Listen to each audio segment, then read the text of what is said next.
Muy buenos días a todos, ¿cómo les va? Nos hemos venido concentrando, como decía Jorge, perdón. Creo que sí, Jorge. ¿Es tu nombre? Sí. Vale. En los criterios de selección, pero podemos buscar un poco más y podemos generar valor por dinero en otras etapas del proceso. Carlos preguntaba, ¿qué más necesitamos en la cultura o en la arquitectura organizacional de una entidad para lograr mayor valor por dinero? Y otro de los puntos que nos quedó faltando fue hacer el seguimiento al desempeño de la función de aprovisionamiento. Si estamos haciendo la tarea, cómo nos estamos midiendo y estamos logrando lo que estamos buscando. Entonces nos hemos enfocado en valor por dinero en aprovisionamiento con 3 o 4 S, si le quieren sumar equidad al final. Pero pensemos en valor por dinero en las acciones del Estado y en el desarrollo de las políticas públicas. Y desde ahí tenemos que ver aprovisionamiento cómo apoya eso. Entonces, la función de compras puede definirse objetivos de ahorro. Ahí que vamos a buscar, incrementar los ahorros reales, disminuir el impacto de las compras sobre las modificaciones del presupuesto. También podemos reducir costos de almacenamiento y podemos empezar a contabilizar otros tipos de ahorro que desde aprovisionamiento podemos capitalizar. Lo siguiente es el mercado proveedor. Podemos tener un manejo eficiente del mercado proveedor que nos permita reducir la dependencia que tenemos como Estado sobre ciertos proveedores. Eso no lo vamos a ver directamente en cada proceso de compra o en cada línea. Solamente lo veremos si echamos un paso para atrás y empezamos a entender cómo estamos comprando ciertas categorías. Podemos mejorar la estructura de contratos con proveedores, es decir, si tenemos una organización que contrate con el mismo proveedor, muchas veces nos genera costos administrativos altos que podemos reducir, o mejorar el control de factores de costos. Si nos vamos a calidad, tenemos que pensar en el área usuaria y si estamos satisfaciendo la necesidad de ser usuaria. Ese ya lo tenemos claro todos. Recursos, es decir, qué tan eficientes somos en la función de compras, qué tanto es el peso de la función de aprovisionamiento dentro de todos los costos de administración de la administración pública, y podemos reducir eso y podemos mejorar el nivel de las habilidades que tiene compras. Por último está funciones y procesos. Ahí podemos buscar adoptar sistemas para mejorar transparencia, para mejorar acceso a la información, para reducir tiempos, y podemos incrementar el control que tenemos sobre el gasto, visibilizando el gasto. Entonces, si ven, compras puede hacer mucho más que enfocarse solamente en economía, eficiencia y eficacia en cada proceso de compra. Si nos echamos para atrás y miramos compras como un socio estratégico de la entidad y de la dirección de la entidad. No vamos a hacer más una función operativa que va a coger una lista de un plan anual de adquisiciones, que es una lista de mercado, y empezar a tachar líneas. Realmente le vamos a aportar en todas estas dimensiones. Y para eso vamos a mirar todo el proceso de compras y les voy a contar un poco sobre cuál ha sido el acercamiento al aprovisionamiento estratégico que hemos tenido en Colombia. Nos hemos venido enfocando en la selección, pero tenemos que trabajar mucho en la planeación y tenemos que trabajar mucho en la implantación de la estrategia o en la ejecución del contrato. Y para eso vamos a salirnos de la línea del plan anual de adquisiciones y vamos a dar un paso atrás y vamos a preguntarnos dónde se nos va la plata, que era lo que mencionaba también Carlos. ¿Dónde se nos va la plata y dónde están esos bienes y servicios que realmente nos están impactando dentro de la entidad? Y para eso vamos a hacer 5 pasos. Yo les voy a ir mostrando cada uno de los pasos con un ejemplo práctico de cómo lo aplicamos en la alcaldía de Medellín, en Colombia. Lo primero era entender cuánto gasta la alcaldía. Y resulta que para 2017 estaban estimados 2.689 contratos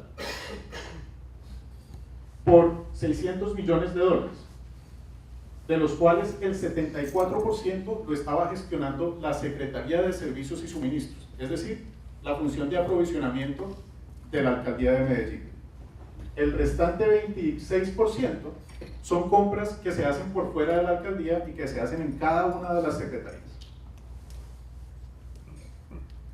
Si vemos bien cómo está la distribución de esos contratos, nos vamos a dar cuenta que el 80% del gasto se enfoca en 334 contratos. El resto son contratos muy pequeños de valores, son muchos contratos de valores muy pequeños. Y cuando entramos a ver esto qué es, vemos que hay servicios de educación, servicios profesionales, alimentación, servicios públicos, servicios sociales, y ahí está la lista. Ahí se va el 81% de esos 600 millones de dólares. Para poder hacer un ejercicio más juicioso de cómo generar valor por dinero en estas categorías, porque ya empezamos a hablar de categorías y de gestión por categorías, que quizás es otro elemento clave que mencionaron varios, pero no con ese nombre particular. Nos dimos cuenta que podíamos escoger alimentación y eventos como dos categorías donde valía la pena profundizar y ver dónde podíamos generar ahorros, por ejemplo, o asegurar que no hubiera cuellos de botella y asegurar el suministro, o mejorar nuestra relación con los proveedores a futuro. Y vamos a mirar el caso específico de alimentación. Bueno, esto es importante. Aquí están todas las categorías, pero ¿por dónde arrancamos? ¿Será que voy a hacer esto para todas las categorías?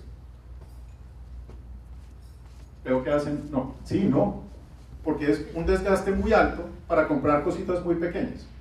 Entonces miremos, el impacto y facilidad de implementación. Puedo hacer una distribución de todas las categorías, teniendo en cuenta unos criterios, y le puedo asignar pesos, lo puedo calificar, y al final me voy a dar cuenta que puedo arrancar con servicios profesionales, servicios de alimentación, eventos, servicios sociales, servicios culturales y becas, y este es servicios ambientales. Esa puede ser la primera ola. Ahí está el 37% del gasto. Y de ahí es donde seleccionamos alimentación y eventos, porque está en la primera ola. Cuando entramos a ver en servicios de alimentación de qué estamos hablando, nos damos cuenta que hay tres grandes programas donde se van los alimentos. Buen Comienzo, alimentación escolar y población vulnerable. Y de todo eso nos damos cuenta que el 62% de ese gasto está en el programa de alimentación escolar. Y el programa de alimentación escolar está dividido en tres componentes grandes. Uno que son refrigerios, en AM y PM, en la mañana y en la tarde. Otro que es industrial, es decir, alimentos que se preparan por fuera del colegio y se llevan al colegio calientes y se les sirve a los niños. Y lo otro es el almuerzo que se prepara en sitio. Y todos esos van acompañados de algo que se llama un vaso de leche, que básicamente es un lácteo con una panadería, con un producto de panadería. Y hay que tener en cuenta que esto está orientado a promover la vinculación del niño al sistema escolar. No se busca a través de estos programas un tema de sostenibilidad alimentaria o de nutrición, ¿sí? Nutrición es importante, pero no es el foco. Aquí el foco es cómo hago para incentivar a los padres a que manden a sus hijos al colegio. Y parte de eso es dándole los alimentos. Entonces, de manera muy gruesa, estamos hablando de 24 millones de dólares que se van anualmente en esto. Y miramos que no todos están cubiertos. Si vemos, hay un grupo en transición, primaria y secundaria, pero tenemos los amarillos. Los amarillos no están recibiendo en este momento alimentos. El reto aquí es entonces doble. Uno es cómo hacemos para cubrir más niños y cómo mantenemos unos precios adecuados, dado que esto no está enfocado en asegurar la nutrición del niño, sino solamente en incentivar el acceso al colegio. Y seguimos mirando en detalle y empezamos a entrar a mirar cómo están compuestos esos alimentos. Y nos damos cuenta que lácteos y panadería están, bueno, sobre todo lácteos, están en todos los componentes. También tenemos que entender cómo es la cadena de valor, desde dónde salen los insumos hasta que llega al niño, por cuántas manos pasa. Y finalmente nos damos cuenta que el programa de alimentación escolar hay varios rubros o hay varios costos asociados a la provisión de ese alimento. Tenemos alimentación del recurso humano que opera todo el programa, tenemos el transporte, tenemos el kit de aseo, los impuestos que debe pagar el recurso humano de los cocineros y quienes atienden, pero sobre todo el ciclo de menú. Y vemos entonces el gran foco que hay, que son 13 millones de dólares en lácteos y panadería. Eso corresponde al 40% de todo el gasto del programa de alimentación escolar.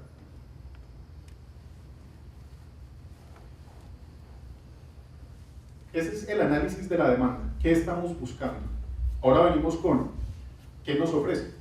Y nos damos cuenta que cuando el Estado habla de comprar o adquirir alimentos, se enfoca en hospitales, el programa de alimentación escolar y Fuerzas Armadas. Y cuando vemos quién ha venido vendiéndole a la alcaldía de Medellín alimentación en los últimos años, nos damos cuenta que son los mismos de siempre. Son los mismos proveedores que han ido apareciendo y desapareciendo y se unen, pero ya tienen dominado el negocio. Ya saben cómo es, ya saben cómo se solicita, entonces son los mismos que están ahí año tras año entregando ese bien y servicio. El 80% del gasto está en 6 proveedores, que son los que tienen a la derecha. Y después vamos viendo, ¿y esos proveedores de dónde ganan plata? ¿Cuál es el negocio de esos proveedores? Nos damos cuenta que 2 están enfocados solamente en proveer alimentación a la alcaldía de Medellín o al distrito de Medellín. Y el resto tiene negocios en otras cosas. Entonces, o se han creado específicamente para atender esa oportunidad de negocio, o es un side business, es una línea de negocio pequeñita del resto. Y después venimos a cómo planteamos una estrategia. Ya entendimos la demanda, ya entendimos la oferta, y ahorita hablábamos de que tenemos que plantear estrategias para adquirir esto. Y ahí nos estamos apoyando en el tablero de compras, que es una herramienta de una firma de consultoría que se llama A.T. Kearney, que lo que hace es tener o evaluar en función del poder que tiene el comprador y el poder que tiene el proveedor, o el poder de la demanda y el poder de la oferta, unas estrategias que me permitan a mí obtener lo que busco. Entonces, miren, este es el más básico, este lo podemos utilizar, esto está en internet, vengan, si me permiten les muestro de una vez. Solamente tienen que buscar Purchasing Chessboard.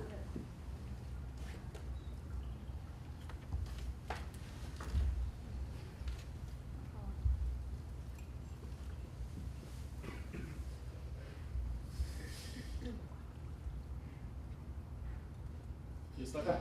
Incluso se los explica. Ustedes entran aquí, todo está en inglés, pero si entran aquí les va a explicar lo que yo les estoy contando.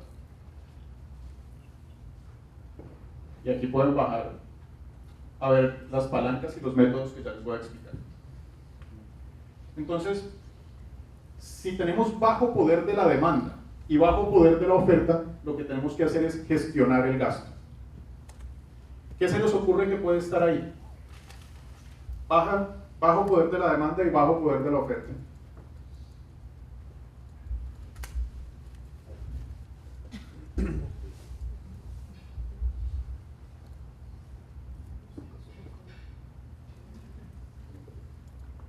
Ese bien donde los compradores son uno más para el proveedor y el proveedor es uno más para el comprador.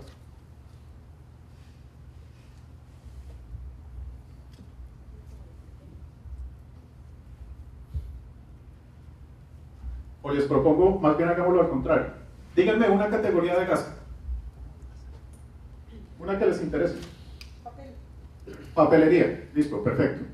En papelería, y estamos pensando en el Estado, ¿dónde está el poder del Estado frente a todos los suministradores de papelería? ¿Es alto el poder o es bajo? Puede ser alto. Alto si agregas, pero bajo si compras de forma de... Estamos hablando del Estado, ¿de acuerdo? Perfecto. Y ese ejemplo es buenísimo, gracias, doctor. Y el poder de la oferta es papelería, ¿no? Es bajo. Hay muchos proveedores.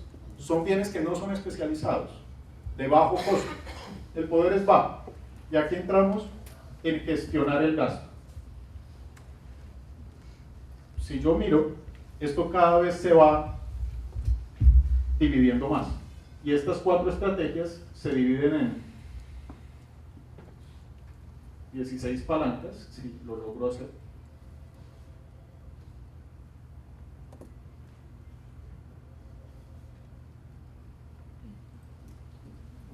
Y ven dentro de esas palancas compra conjunta. Finalmente empiezo a agregar demanda. Y al agregar demanda, tengo cómo realmente capitalizar y mejorar mi posición frente a la oferta. ¿Qué pasa si el poder de la demanda es alto y el poder de la oferta es bajo? Es decir, el Estado es el que va a comprarle el mayor comprador de ese bien o servicio. Y tengo un mercado con muchos jugadores que me lo pueden ofrecer. ¿Qué hago como Estado? Los pongo a competir. O negocio. Negocio todo el tiempo. Y eso es otro buen punto, porque uno sí puede negociar en compras públicas. Y es más, en todo el proceso estás negociando todo el tiempo. Sobre todo después de que se firma el contrato. Si el poder de la oferta es muy alto y el poder de la demanda es bajo, cambiamos la naturaleza de la demanda. Es decir, dejamos de pedir lo que venimos pidiendo siempre. Hay algo ahí que le está dando mucho poder al comprador y tenemos que revisar si hay sustitutos, si debo modificar los requisitos porque estoy generando un punto donde le estoy dando todo el poder a un solo proveedor o un grupo de proveedores muy pequeño y tengo que simplificar los requerimientos. Y hay distintas maneras de hacer eso. O por último, puede haber un punto donde el poder de la demanda es alto y el poder de la oferta es alto. Y ahí yo tengo que trabajar con el proveedor, porque si el proveedor falla, yo quedo mal, pero si yo quedo mal, el proveedor tampoco crece. ¿Se les ocurre algo que pueda ir en el cuadrante superior derecho?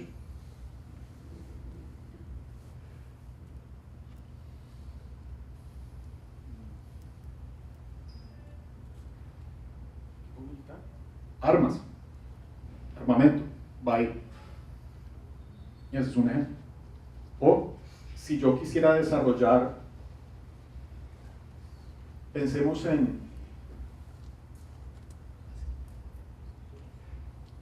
enfermedades huérfanas. ¿Sí?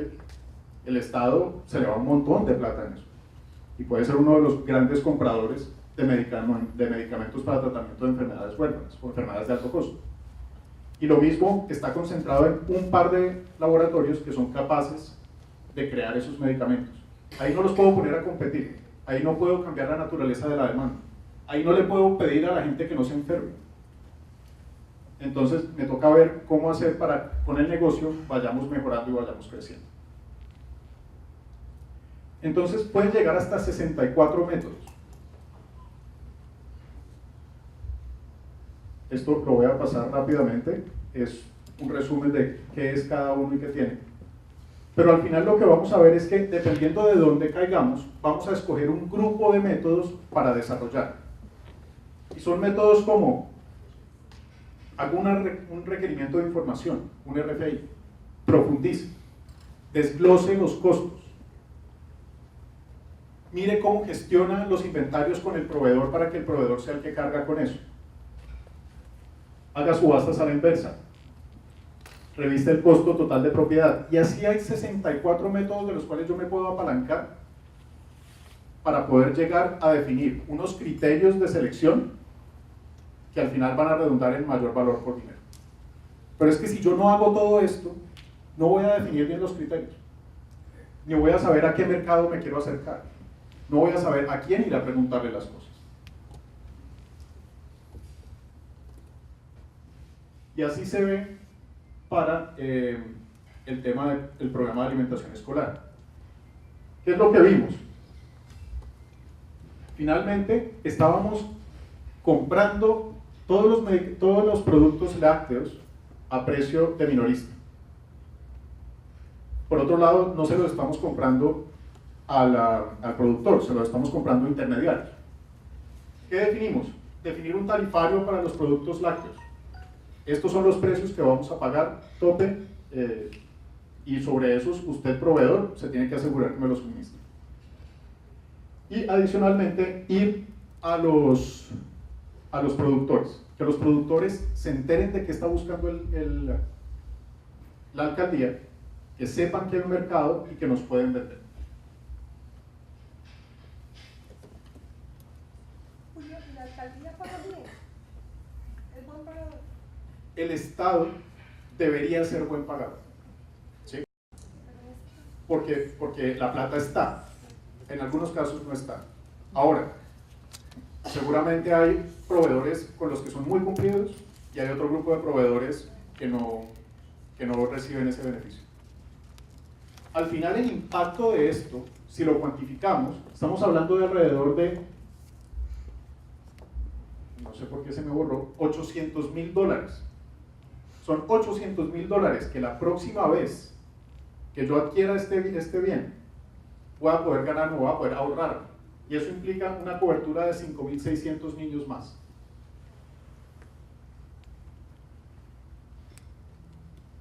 Todo esto con el fin de mostrarles que no deberíamos enfocarnos solamente en los criterios de selección. Ahí hay un punto muy, muy fuerte. Si yo selecciono bien, probablemente más adelante tenga menos problemas y reciba lo que necesito. Pero no debería enfocarme, y como Javier lo dijo al principio, ¿se recuerdan esta gráfica donde todo lo poníamos en la selección? Si no hacemos una planeación adecuada, la selección de ahí en adelante no nos va a servir. Y lo mismo, si no hacemos una gestión posterior adecuada, donde el supervisor no se limite solamente a recibir la factura y aprobar el pago, o supervisores que se limitan a esperar a que el contratista incumpla para sancionar, no podremos lograr lo que estamos buscando. Más ejemplos de valor por dinero en compra pública. Por ejemplo, programa de alimentación escolar en Bogotá. Creo que les comentaba ayer, lo que hicimos fue dividir la adquisición de los alimentos con todo el ensamble de los almuerzos y la distribución de los almuerzos. Entonces ya son dos contratos por aparte que se compran o se adquieren vía acuerdos marco. Otra de las cosas que hicimos fue en aseo y cafetería incluir productos biodegradables, pensando en sostenibilidad ambiental. O también estamos dando puntos, como mencionaba Javier, a la inclusión de víctimas o excombatientes de fuerzas armadas o de fuerzas o de guerrilla o de paramilitares dentro de las empresas.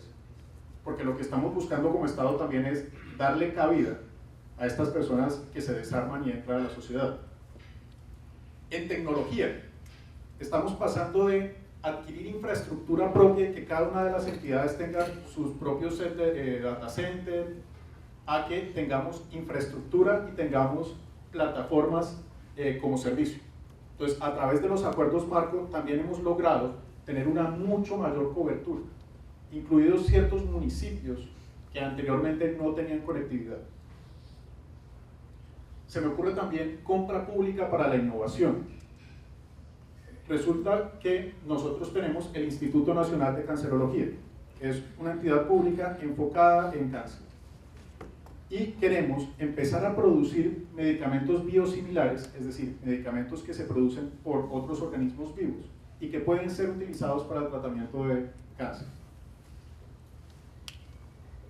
Actualmente se están venciendo las patentes de estos medicamentos y está la oportunidad de empezar a producirlos localmente. Esa es otra línea que también estamos buscando trabajar. De manera que nos desliguemos de los proveedores actuales, podamos suplir nuestra propia demanda y eventualmente, si tenemos una oferta adicional, cubrir demanda de otras instituciones públicas. O incluso darle esta solución a otros hospitales a nivel nacional para que ellos mismos generen sus medicamentos. Esos son los ejemplos que tenemos hasta ahora, que yo les puedo mostrar. Una cosa importante, aprovecho que estoy aquí. Si el día de mañana ustedes quieren ver qué estamos haciendo, todo está publicado en línea.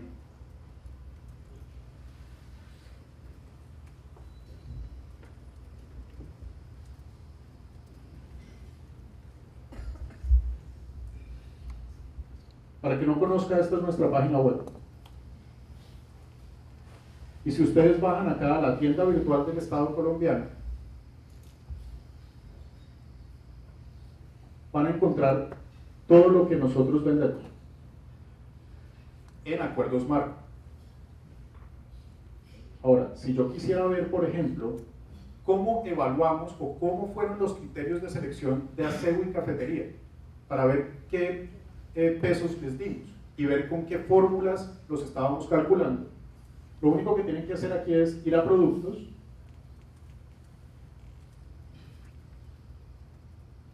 van a aseo y cafetería,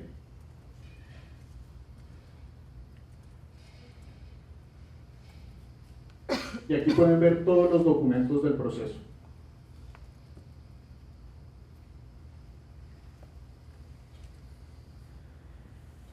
Les va a salir una lista de documentos y de ahí pueden escoger ver los pliegos de condiciones o los estudios previos que se hicieron para estructurar los pliegos de condiciones.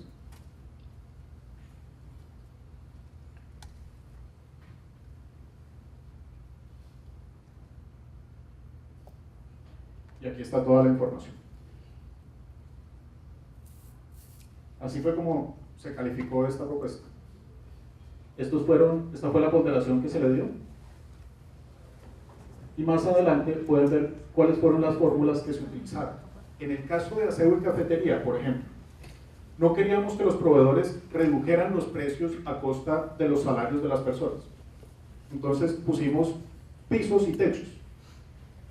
Y adicionalmente definimos un criterio o una fórmula donde llegaba un punto donde, por más que redujera precio, el impacto en la evaluación y en el punto era marginal.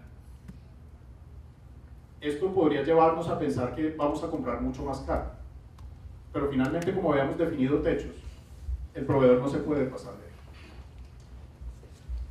Preguntas sobre todo esto. ¿Sí? Tengo una duda. Sabemos que muchas veces los proveedores del Estado no son toda la oferta que existe en el mercado, ¿no? Y tú mostrabas en esa matriz o en esa gráfica que hay determinadas estrategias que seguir. En este caso, ustedes han visto, por ejemplo, en alguno de los bienes que han evaluado, el tener que usar estrategia de ir a buscar que más ofertas se sume como proveedor del Estado, ¿no? Todo el tiempo. Como compradores lo que buscamos es que todos los proveedores que nos interesen participen. O sea, ustedes los buscan, hacen campañas de promoción para que ellos se incorporen, porque algunos, además de la demora en el pago del Estado, también es el tema de las controversias, ¿no? Entonces dicen, ¿para qué meterme con el Estado? De repente me puede pagar a tiempo, quizás, o no. O el hecho de que me paga muy tarde, o tengo que tener un procedimiento, un proceso administrativo, qué sé yo, una serie de cosas, y la imagen como empresa se deteriora, ¿no? ¿Por qué dices que la imagen de la empresa se deteriora?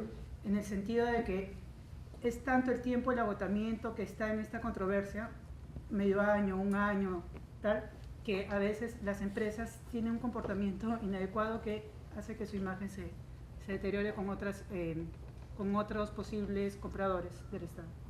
Ok, entonces hay varias cosas que dijiste ahí. La primera es, ¿buscamos activamente el mercado proveedor? Sí. El análisis de la oferta implica que yo entienda cuáles son todo ese universo de proveedores que me pueden atender a nivel nacional o incluso internacionales que puedan venir a vender. Lo otro es el miedo que pueda tener el mercado o el proveedor entrar al mercado público. Y eso es una tarea que hay que ir trabajando con todos. En el caso de los acuerdos marco, nosotros tenemos un equipo que se desplaza por todo el país y tiene reuniones con asociaciones empresariales. Y se sienta y discute qué es lo que está buscando el Estado, qué es lo que estamos pensando y qué estamos viendo. Esto con el fin también de identificar a futuro qué riesgos puede haber y cómo deben ser gestionados.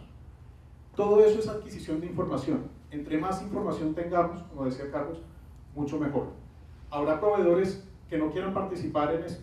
Hay proveedores que les da miedo porque hay mayor riesgo. O hay proveedores que dicen, tengo mi negocio por otra parte.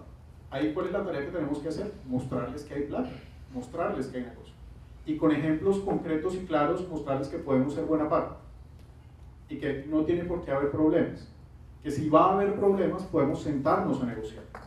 Porque al final a mí como comprador no me conviene que esto se acabe. Ayer hablábamos de, si no logra la carretera o no la entrega, el valor es cero. Y después yo le decía a Carlos, no, el valor no es cero, destruyó valor. Destruyó valor porque yo necesitaba que esa carretera estuviera ahí. Y ahorita eso tiene un impacto más grande.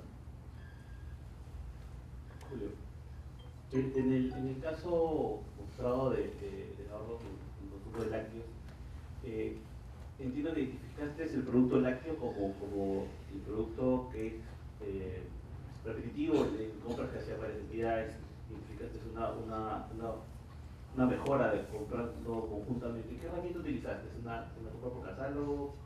¿Una compra conjunta para conseguir esos ahorros? ¿Qué herramienta? Finalmente es definir el tarifario. Es en la licitación que normalmente venía haciendo, no había dicho, estaba dejándolo abierto a que ofrecieran los productos. Como son los mismos proveedores siempre, probablemente hay colusión. Y entonces, pues los precios los estaban mandando muy altos. Dentro de la licitación que hacía cada entidad, consignaste un valor mínimo y máximo por el producto lácteo. A ver, esto clave porque aquí hay una diferencia. Esta tarea la podemos hacer a nivel del ente rector cuando miramos todas las categorías de gasto del Estado y escogemos qué categorías son las que queremos trabajar desde acuerdos marco. Pero este ejemplo es poniéndome el sombrero del comprador de la alcaldía. Entonces, esto es un proceso que ejecuta la alcaldía de Medellín y él hace toda la adquisición. Entonces, para retomar, ¿qué hicimos? Finalmente, parte de las estrategias son distinguir cuál es el costo. Revise cuál es la estructura de costos. Mire dónde está el mayor punto, o el peso. Y sobre ese, entre a entender qué es lo que sucede. Al final, todo termina en un tarifario. Y en buscar a los productores. Señor productor, ¿por qué no se presenta? No, es que son mala paga, no, es que no me buscan, es que son torcidos, es que pueden poner lo que quieran. Pero mal hago yo si no trato de acceder a ellos y buscar que ellos participen. Yo quisiera agradecerte, Julio, porque yo siento que esto es donde debemos estar todas las áreas de abastecimiento, todos los organismos que estamos trabajando para esto. Yo recalco tres temas que has planteado y que son muy relevantes para esto. Uno es, esto es una metodología de trabajo que puede ser aplicada estratégicamente, como tú lo has dicho, a todas las compras. Ojalá y esto puedan replicarlo permanentemente dentro de los organismos. Y yo recalco dos cosas importantes, que la estrategia no solamente llegó hacia el logro o el objetivo principal que fue adjudicar, sino se pusieron una meta más, que fue poder aportar con más de 5.600 niños adicionales.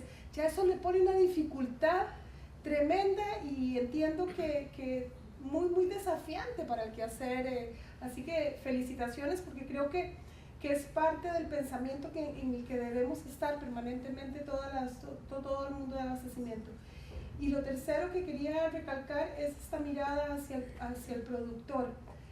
Particularmente a nosotros en Chile nos ha costado mucho, tenemos mucho intermediario, tenemos comercializadores, pero a los productores todavía no los hemos encantado. Así que yo creo que esto es una forma muy positiva de poder hacerle entender al productor que también puede entrar aquí cuando es conveniente para él y demostrárselo a través de ejercicios claros, ¿no? Ejercicios absolutamente claros. Yo creo que esto es algo tremendamente reproducible y de verdad mis felicitaciones por el trabajo que están haciendo, porque este esfuerzo de sistematización les debió haber tomado muchísimo tiempo hacer. Esta tarea que ustedes vieron de alimentos y de eventos, la hicimos. Yo participé ahí, la hizo la alcaldía de Medellín con el apoyo de A.T. Kearney en 4 semanas. ¿Listo? Entonces, el análisis, pero todo depende de si tengo información de calidad. Si tengo información de calidad, puedo ser muy ágil. De lo contrario, en 4 semanas, no, perdón, en 12 semanas.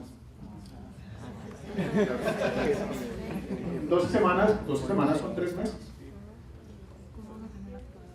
En 3 meses. También nos podemos echar 3 meses en mirar una linecita del plan anual de adquisiciones y no tenemos el nivel de profundidad que esto nos brinda.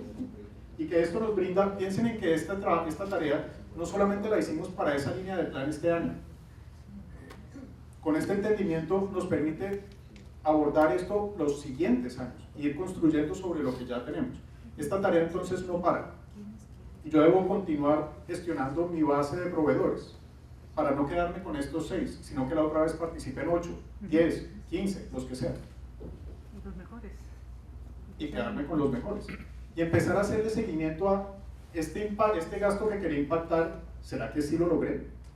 ¿Será que ese ahorro sí fue así? Entonces hay que empezar a medir y hay que empezar a poner objetivos como función de aprovisionamiento. Lo primero es ponerse una visión como función de aprovisionamiento dentro de la entidad. Yo aquí en esta entidad, ¿qué rol quiero tener? ¿A qué juego? ¿Puedo ser muy operativo y me puedo enfocar en tiempos y en cumplimiento del plan? ¿O quiero tener una visión donde realmente agrego valor por dinero? Y ahí es donde empiezo a mover qué talento humano necesito, qué sistemas necesito, qué categorías manejo. Y después tengo que medir. Y la medición puede ser objeto de una sesión como esta, ¿no? ¿Sí? Buenos días, Julio. Muy interesante tu exposición. Ahora, concuerdo contigo respecto a la importancia que se debe dar a la planificación, ¿no?, en las contrataciones, porque me parece que ahí es donde se marca el éxito de la contratación.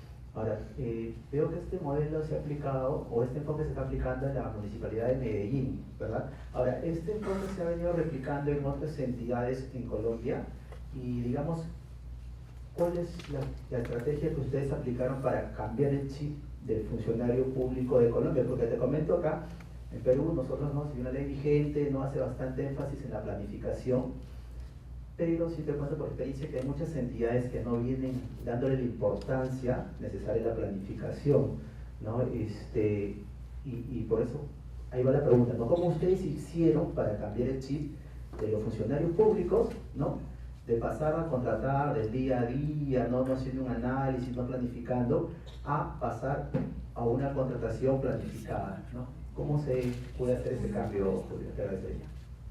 Excelente pregunta. Este que ven acá es un piloto, fue la primera implementación del modelo. En la alcaldía de Medellín lo logramos porque el alcalde se enteró de esto y lo compró. Y le dijo a la directora de Colombia Compra Eficiente: yo quiero hacer esto, señor secretario de Servicios y Suministros, trabaje con Colombia Compra Eficiente para poner a andar esto. Simplemente porque vio el valor que le podía generar. Ahora, esa es la tarea arriba. Pero abajo hay toda una tarea de los compradores que están en su día a día haciendo esto, para los cuales esto es totalmente nuevo. Y ahí hay una barrera de entrada.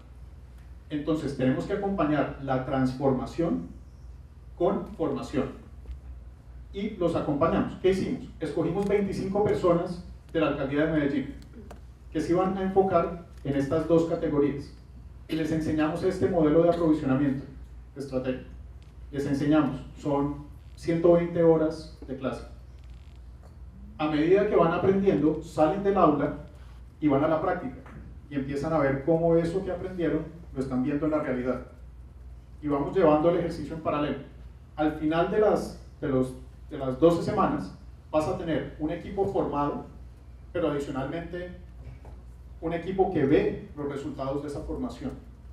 Y solamente con proyectar el impacto en el gasto en una categoría, vas a ver que todo ese tiempo y ese esfuerzo se paga.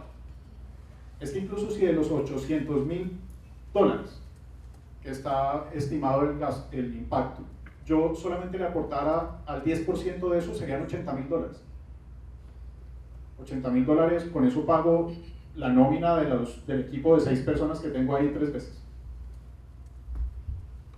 Y así lo vamos haciendo.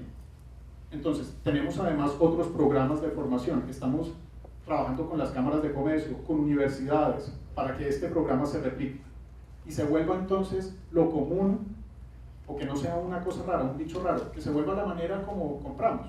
Y si ven, esto no es para aplicarlo para todo, pero si yo escojo bien las categorías puedo tener un impacto muy fuerte.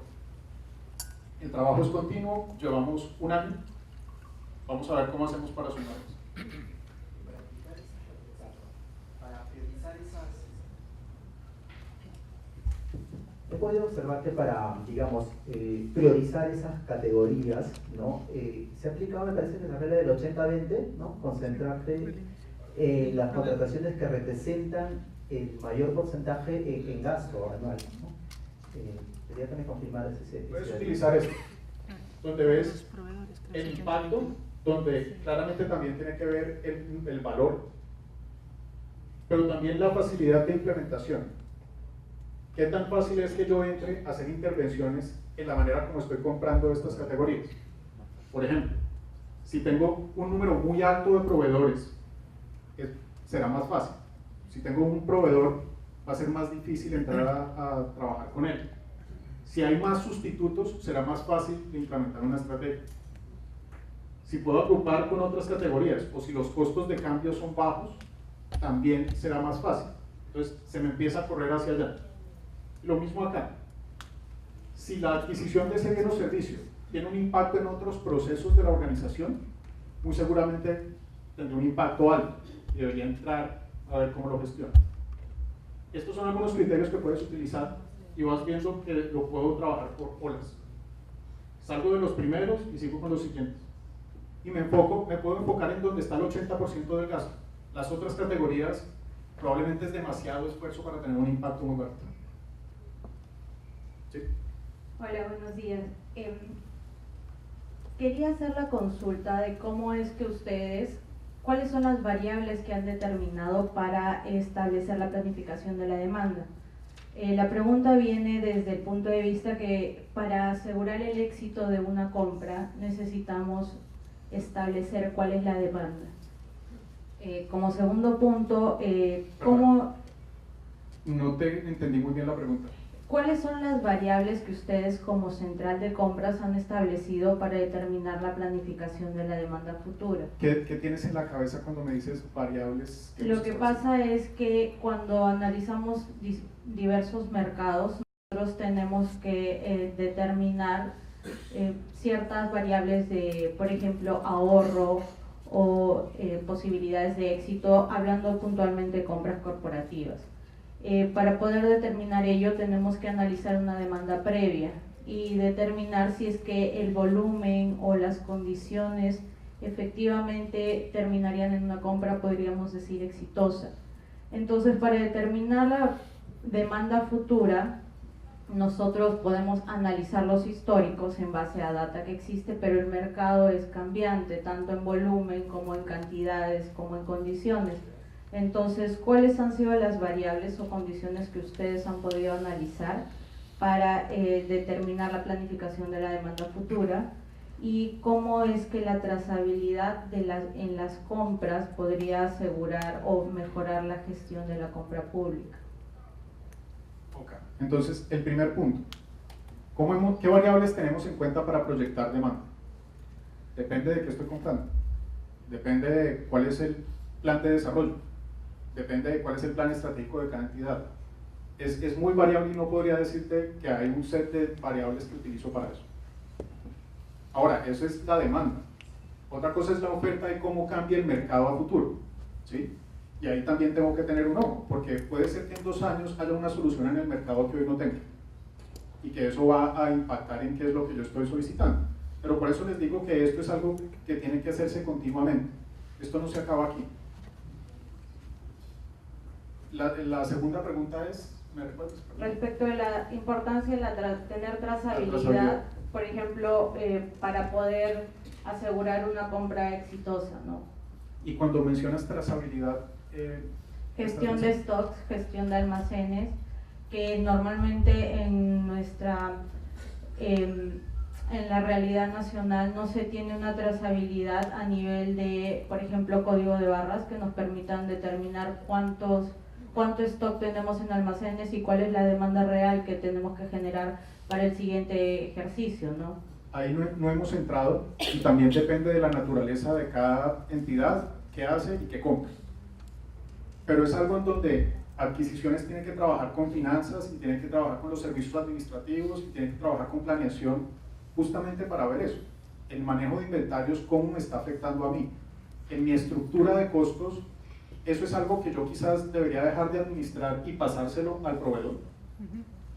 Son cosas que hay que preguntarse y que dependiendo de lo que compres, tomar una decisión. ¿Algo más? ¿Ya? Sí. Felicitarte también por el trabajo, es excelente. De todo el equipo. Yo aquí vengo a presentar, maravilloso, pero después mucha gente. Excelente porque nos da una visión de lo importante que es trabajar en la planificación. Lo que quería consultarte es qué fuentes de información utilizaste para hacer este estudio, ¿no? Bueno, puedo utilizar la información del Sistema Electrónico de Contratación Pública, del SECOP, y también aprovecho para mostrarles porque es algo que les puede servir.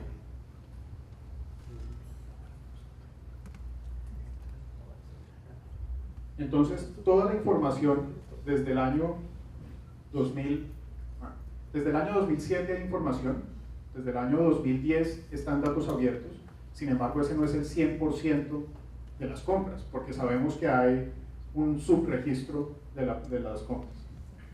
Pero, si yo voy ahí, y entro en transparencia, datos abiertos, hay un manual para el uso de datos abiertos. Iris, tú que estás trabajando con BIES, mira, aquí también es cómo utilizar datos abiertos y hay ejemplos. Y yo puedo entrar aquí a ver toda la información. Entonces, esta es una fuente de información clave. Pero si no está aquí, ¿dónde más podría estar? ¿En qué otros sistemas de información buscarían ustedes o buscan ustedes información? Además del sistema de compra. Ejecución presupuestal, ¿verdad? Entonces el sistema financiero puede que no haya registrado la compra o el contrato, pero sí registré el pago. Entonces yo puedo ir a ver qué proveedores tengo y empezar a ver qué es lo que me estaba vendiendo y de recuperar la información. Probablemente no sea tan eficiente como la información que está en el sistema de compra, pero me sirve. Otra de las cosas es, hago solicitudes de información. Entonces estructuro una solicitud y se la mando a un grupo de proveedores. Y de ahí también recibo. También me interesa ver los noticieros, los periódicos, las revistas, todo eso me da información. También tengo otra base de datos que es el CIREM, la Superintendencia de Sociedades, que me puede dar información sobre la estructura de cada uno de sus jugadores y ver información financiera de los indicadores financieros de ellos. ¿Y utilizas herramientas cualitativas también? ¿Haces entrevistas? También, claro, podría ser focus groups, entrevistas, de todo es permitido finalmente. Yo aquí, si ustedes ven, no me estoy enfocando en un proveedor particular para dejar por fuera a otros, no, aquí yo estoy conociendo el mercado y es parte del miedo que tenemos que perder, a conocer y a preguntar, eso no está mal. Una preguntita, solo una curiosidad, ¿y hay interoperatividad entre el sistema, entre el SECOP y el presupuestal? Vale, listo. Esto ya para cerrar. El sistema que está funcionando actualmente es transaccional y estamos buscando que haya unos puntos de conexión. Hay un sistema de información financiero único para todas las entidades del nivel nacional, pero a nivel territorial no tenemos un sistema único. Entonces solamente hay una validación de los certificados de disponibilidad presupuestal, que ya exista ese certificado para poder seguir, y hay unos puntos de validación sobre los pagos. Yo puedo registrar un pago para que me parezca. Muchísimas gracias a todos. El que necesite mis datos, me quiera buscar, es julio.fajardo, mi correo, @colombiacompra.gov.co. De todas maneras, si ustedes buscan Julio Fajardo, hay un directorio de funcionarios de todo el Estado colombiano. Ustedes pueden ver ahí toda mi historia, pueden ver cuánto me pagan. Estoy disponible para ustedes.